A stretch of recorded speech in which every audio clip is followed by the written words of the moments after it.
অনেক দিন হয় চিপস খাই না, কিন্তু আজকে আম্মু বাসা নিয়ে তাই বানিয়ে ফেলেছি। কিন্তু খাবো কি দিয়ে আইডিয়া।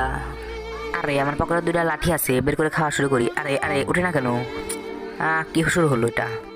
উঠাবো উঠাবো, হ্যাঁ উঠছে উঠছে উঠছে উঠছে। আরে পড়ে গেল। দেখ, আর আবার চেষ্টা করি, উঠে না, উঠে এবার উঠে না। আরে জনি ভাই, জনি কি হয়েছে, চিৎকার করছো কেন? এই দেখো, এটা কিছুতেই উঠছে না, আমি কত চেষ্টা করছি তা উঠে না। দাঁড়াও দাঁড়াও, এবং আমার কাছে দাও। আমার কাছে একটি বিশাল আইডিয়া আছে। এখান থেকে কষ্টিপ নিয়ে যাই এবং দুইটি চামচ বেঁধে এবং একটি জিনিস বানাবো, তা দেখে আমার বন্ধুরা অবাক হবে।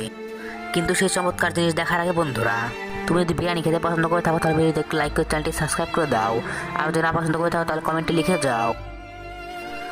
আরে কষ্টিপ দিয়ে একটু কেটে নিয়ে একটু পেঁয়াজ দিয়ে নিলাম, তারপর দেখি ভাইকে চমক বানিয়ে দিব। হ্যাঁ এই তো রেডি আমার চামচ।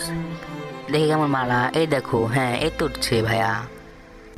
এবার আমি একটু ট্রাই করি। আয় হায় উঠছে রে। এবার কি মজা, সবাই লাইক করে দাও।